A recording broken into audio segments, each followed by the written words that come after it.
Welcome to Outlaw Woodworking. Phase 2 of protecting this whole section of the foundation is to protect this waterproofing.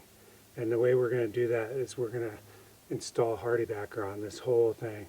So let's get started. The first thing I do is get the first full sheet up there and square, and I use Hardibacker screws to screw it into the wood top section. I do an 8-inch pattern and screw the first piece. And right now I'm just screwing it into that top layer of wood.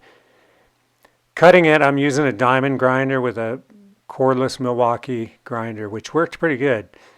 It is really dusty, so wear a mask. I didn't wear a mask, but I should have.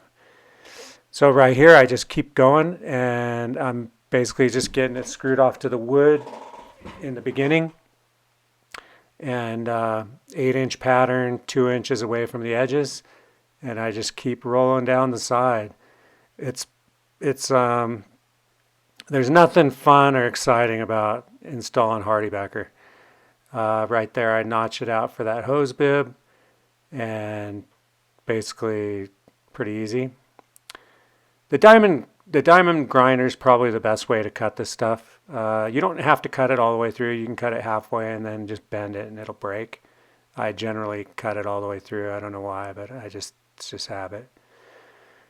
I mark everything out in an 8-inch by 8-inch pattern, 2 inches away from the sides, and just keep moving down the line.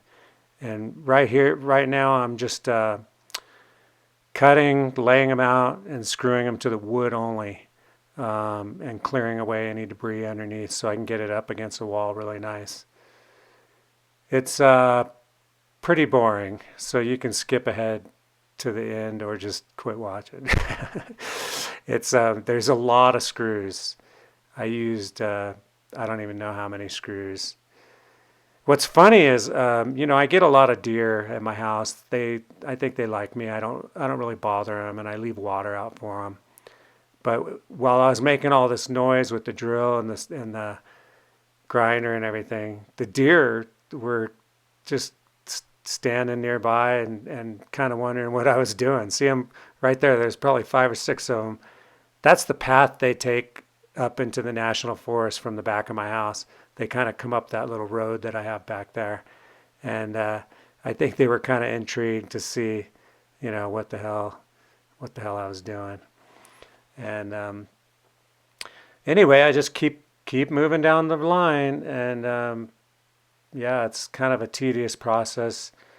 I just keep cutting and screwing this Hardibacker off. I did research on Hardibacker about 15 years ago, and it's funny, I would never let anybody put any Hardibacker on my jobs in the early, when I was building houses in the early days. And then one of the houses that I did, we were going to do a bunch of real stone, and one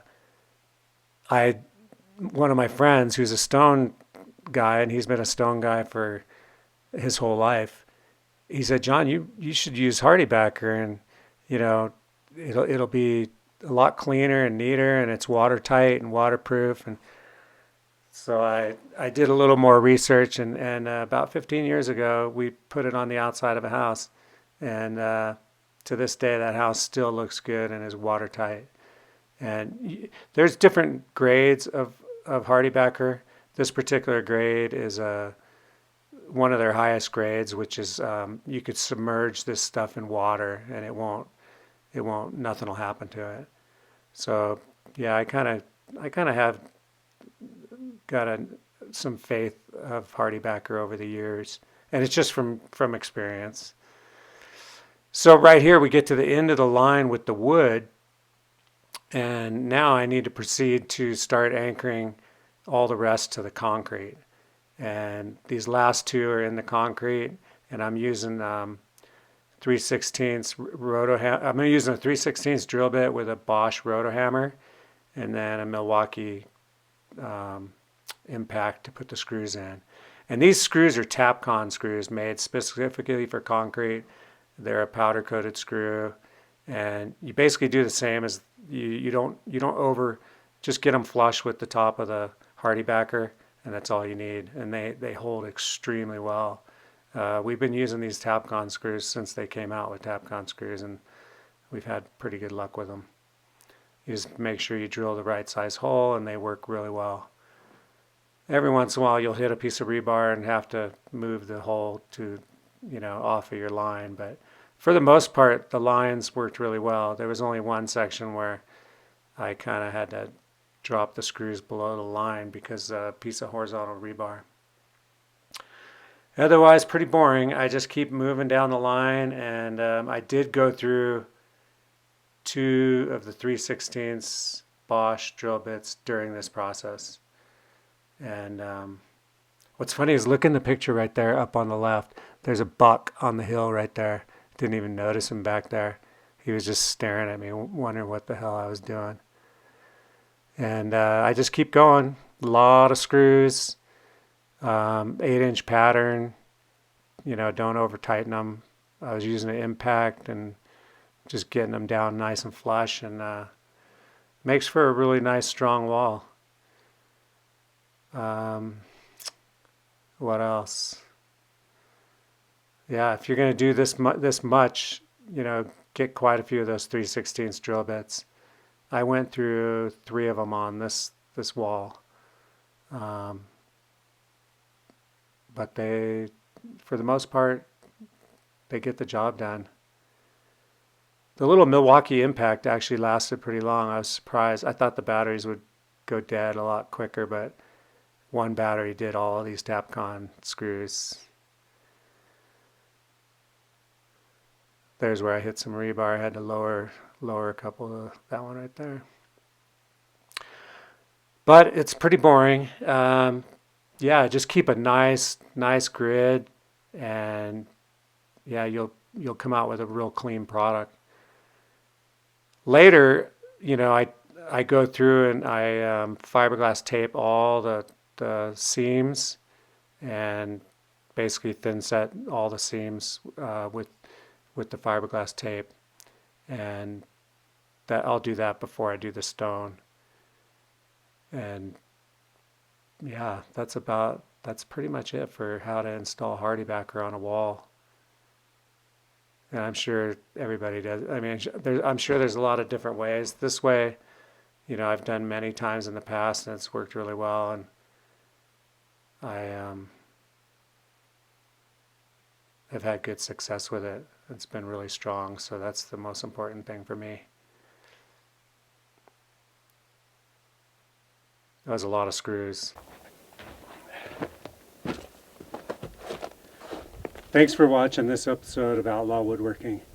It's not the most exciting job to do, but the second phase of this protecting this wall is to protect that waterproofing.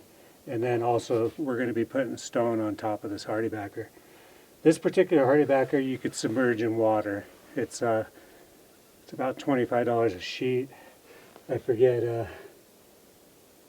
It's got hydro defense technology, whatever that is. But I know that they've done tests where they've just submerged this in water, and it works really well. The screw pattern, use Hardibacker screws up in the wood section, and then Tapcon screws down in the concrete section.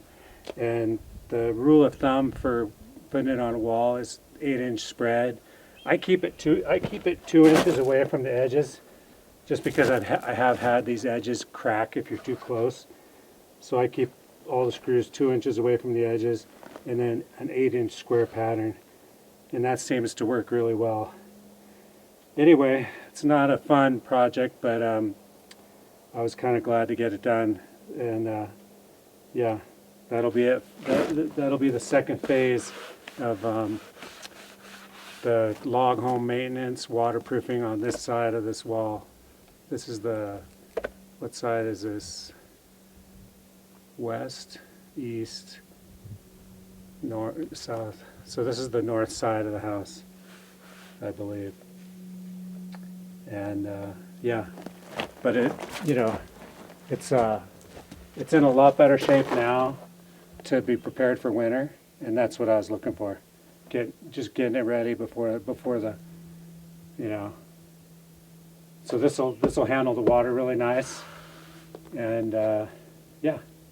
Anyway, thanks for watching. Subscribe if you want to. Ring the bell if you want to. And until next time. Next project's going to be a little nicer. This one, you know, to me, this is just a necessity that you have to do. But I enjoy doing the other projects. And the next project, we're going to make a wood American flag, kind of a rustic American flag. So that'll be fun to do in the shop. Anyway, yeah, thank you for watching, and I'll see you next time. Later.